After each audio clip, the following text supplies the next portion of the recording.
Hey, it's Kennedy. It's your girl Kennedy, a whole single. And I just want to stop by and tell you, whistle while you work. No, that's not what I was going to say. I was going to say, work while you wait. Yeah, that's it. Work while you wait. Well, stay tuned. Let's talk about working while we wait. Okay. And we're back with what do you do while you wait? So, what do you do while you wait? What do you do while you're waiting in the car for, say, you took someone to the store and you're waiting for them to come back out of the store? Are you just sitting there looking up at the sky, just daydreaming? Most of us do what? We pick up our phone, we listening to some music, we checking our emails, we scrolling Facebook. We're doing something while we're waiting. We're not just sitting there with this blank stare like a deer caught in headlights. So what do you do while you're waiting? And it could be waiting on God to move in a number of ways. But I did a video yesterday, actually alive, and I got an email. I love my emails. Keep them coming. You guys, CAN-BEN at live, however you pronounce it.com. It'll pop up Reverend Kennedy Benjamin. So listen, what do you wait, since this is a singles podcast, what do you do while you're waiting on love to find you? That was the email, basically. And I was a lot of things. Depending on what age you are, and how many relationships you've had before this present time, there could be a lot of things for you to do. One is self-examination. What did I do in that last relationship that caused it to be the last relationship? What things are inside of me that could be hindering me from accepting new love? Yeah, I said accepting because as a woman of God, a woman of great faith, I'm not out here searching and looking and trying to figure out what man I want. I'm not.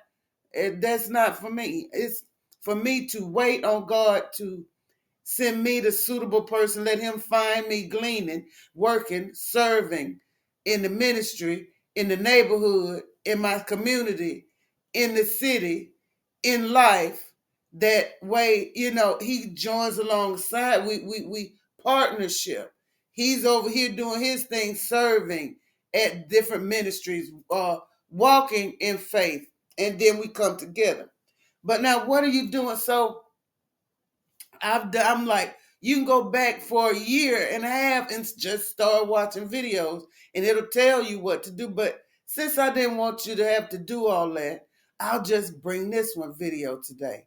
And I was saying, just like people, that little, uh, um, childhood nursery rhyme, Snow White and the seven, however many of it, I said three, seven dwarfs, and it was like whistle while you work.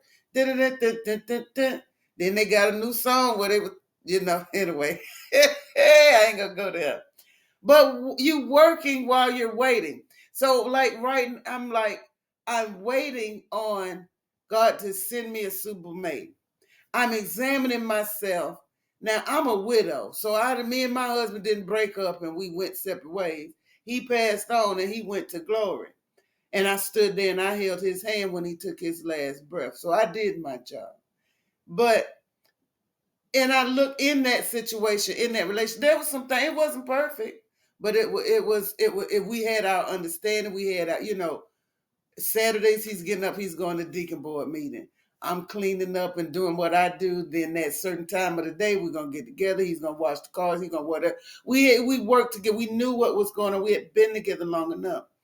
But there are some things like I thought my husband was not a jealous person. I did not know that. He was very quiet when it comes to certain things. Until one day I put on a dress and he said, I'm waiting on you to take that, go change. And I looked at him like, you're not jealous? He said, extremely. So examine yourself. Are you jealous in relationships? Are you one of those that, you don't really want another man to speak to your woman? And you got to figure, well, who is this? Who this brother is? Are you not trusting? And because of things that happen, like me myself, it may take, someone has to. I ain't gonna say I will wine and dine me for a while. You got to date me because previous abandonment issues in my life with a parent caused me to not be trusting of latching on to someone, not trusting that I can truly give you my emotion or truly be, abound to you or accept you in my life because I don't know when you're gonna leave again. I don't know how long you're gonna stay. I don't know. So I would take me a while to accept that, oh, this person is really for me. This person really cares about me. He's not going anywhere. He's really, really in here for the long haul. I can really start to trust him. I can really let go of my love and really embrace this relationship. So there are things within yourself that you can be working on. We're not perfect. And we are not going, and I'm not going to sit here and say, well, everything is just lovely and honky dory, and you just wait in in silence for. No, you get some mental health counseling if you got things that trigger you emotionally, and you may mess up the relationship, or it may cause you to push people away. That was my thing. I will push you away because I'm like, I'd rather push you away. That's control. I'd rather push you away than wait for you to let me go. I've done that with jobs. I've done that with people. I had to realize that was an issue, that was a stumbling block in my life, causing me to let go of things that I should have kept. So this is waiting is not just, you know, lazy laying around doing nothing. It is examining yourself and doing other things, finding ways to serve God. Because in that serving, that person might be already serving there. You understand? So waiting doesn't mean just sitting around and passively waiting on something to happen. It means to be working. It means to be working on yourself. It means to be examining, who am I? What do I want in a relationship? What do I want in a new career? Take another class. I'm like, look, I have been in insurance now for 12 years. And so I've got every insurance license you can get as far as a producer, life, health, property, casualty, motor club. I mean, annuities. It's nothing else to do there. But so unless I'm independent, unless I'm, doing certain things, the money is just gonna always be right here. And I'm like, Lord, I'm ready to do some things. Our church getting ready to move. We gonna have some big girl bills, and I want to be able to, not to be seen, but in my own way, be able to, how that grandma slide it. Look.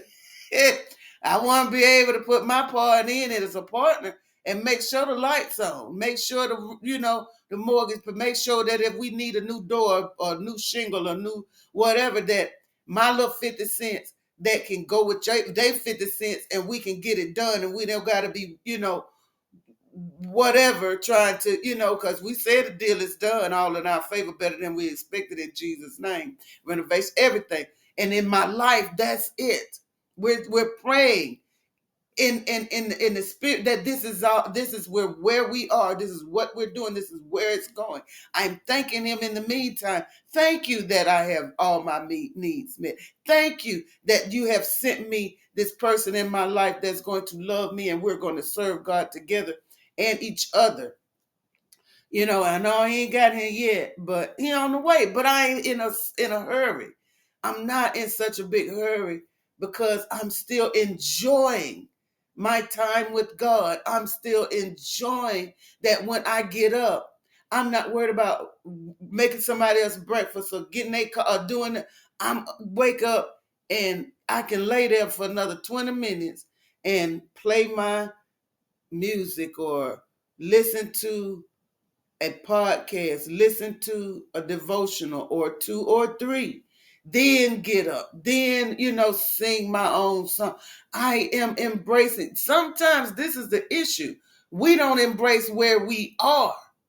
We haven't perfected where we are, and you want God to elevate you. It's not going to happen. I'm perfecting being single. So when he does elevate me, then I'm like, okay, now I'm going to perfect being a married woman. Now I'm going to perfect being a woman that's dating with intention. Now I'm going to perfect whatever he gives me. I want to perfect it. I at least work for perfection. Strive for, that's what he said. I strive, I look for, I reach for the high calling. Not that I've already obtained, but that I know where it is and I know what it looked like because Jesus came here. So now I'm striving for that. Y'all, this is what we're failing to do. We're just sitting around waiting on this miracle. I guess you're going to order DoorDash and this lawyer going to be with a second job and he's going to come to your door and deliver your groceries. Yeah, I see myself with a lawyer. I don't know about that. They say they be lying, but I don't know. Anyway, waiting is not weakness. It's not weak to wait. And don't be weak in your waiting. If you're weak in your waiting, get you some weights, get you some dumbbells, and start working your exercise and your strength of endurance, your strength of patience, your strength of mental health, your strength of my physical body. Don't nobody want to get with someone and they ailing.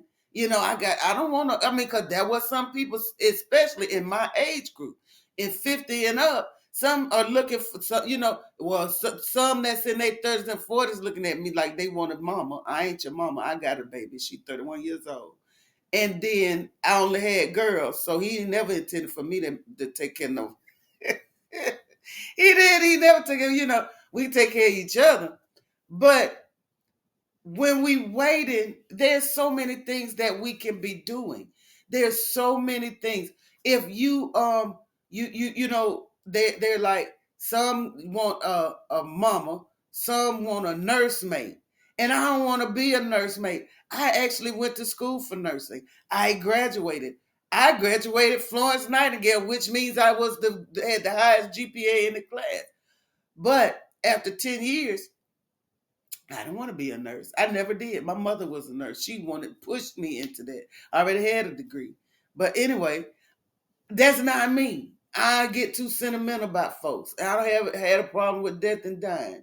So that wasn't for me. But sitting behind a desk, doing things that at the end of the day, they're done. I can do that. You understand? I'm not up at 2:00 in the morning calling somebody, talking about somebody's blood pressure go back down or somebody's blood sugar go back up. I don't have to do that. Once I done wrote that contract, you out the door. So get your health in order. Nobody wants to be a nursemate. We want to walk together. Let's strive together. Let's build together. Let's live, let's work it out. Work on you while you're waiting. You're not perfect. I'm not. I do Zumba. I do with Miss Gigi. I do women walking by faith with Miss Merriweather. I call her Merriweather because I know several Dominiques. So I always call her Merriweather because I like that name because, I like boxing too. Anyway, work on you, your mental health.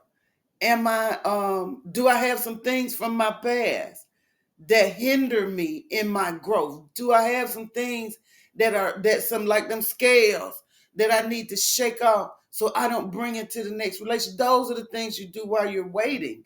Don't wait till they get there and then turn them off because now all of a sudden you want to work. I mean, come on now. Do you wait till the company come to your house before you clean up? I mean, for real. Most people, we're going to be over there by 5:00. So 3:00 or 2:00 or early you done got up, you done cut on that Betty Wright music or the Isley Brothers, and you done slid around there or meet some Ty Tribbett. Because Ty Tribbett make you want to what? You want to work. But anyway, new, everything new. Yeah, make me dust and mop. But you put on that music and you clean the house so that when the company comes, they find you spotless. They find your house clean and in order. That's what we doing. We cleaning the house in the meantime while we waiting on the company to come. We taking classes for other careers. I said I've gone as far as I can as a producer. So now I'm taking a class. I'm taking a course to be an adjuster. Now they said that the course for the property and casualty that I already have is the hardest one. But in my studying, hey, with this adjuster, a lot of it is review, but a lot of it I don't use. I don't use a lot of that stuff on a day-to-day basis in the last 12 years. So I'm like, what? I did what for real? In a homeowners, you do what? Dwelling, I ain't never like that. But anyway, I'm working on something while I'm waiting for increase, while I'm waiting for promotion, while I'm waiting to have, I want to have more money with less work. I want to have more time to be able to, all these programs we're getting ready to have at my church, our church. I always say my church and my pastors. It is. I want to have time to say, well, I don't really have to work but 3 days a week and I make this. So on Thursdays, I can go and volunteer and teach people how to read. Or Thursdays, I can go and play cards or do crafts with the elderly. That's my thing. When I left nursing, I said the only way that I could stay working with geriatrics was to do activities or something like that, where I'm not over their blood pressure pills and all that, but just doing something with them that helps them to have enjoyment in life. That's something I could do. And so that's what I'm striving for with taking this course. While I'm waiting to be elevated, while I'm waiting to be put in a position where I have more time to devote to ministry, I'm working. I'm taking a course. I have to take another state board. I have to do this. I have to do that to be able to get there. But in the meantime, I'm working towards it. One thing I said yesterday, if you take one step, God will carry you too. And if you keep on, before you know it, you're already there. So what do you do while you're waiting? You're not just whistling while you work. You're working while you're waiting. Anyway, guys, I don't like these videos to be too long because y'all cut me off. Hey, I love you guys by the gallons. I really do. Thank you so much for subscribing and liking and sharing my videos. I love you guys by the gallons. And peace, love, and fish grease. Why fish grease?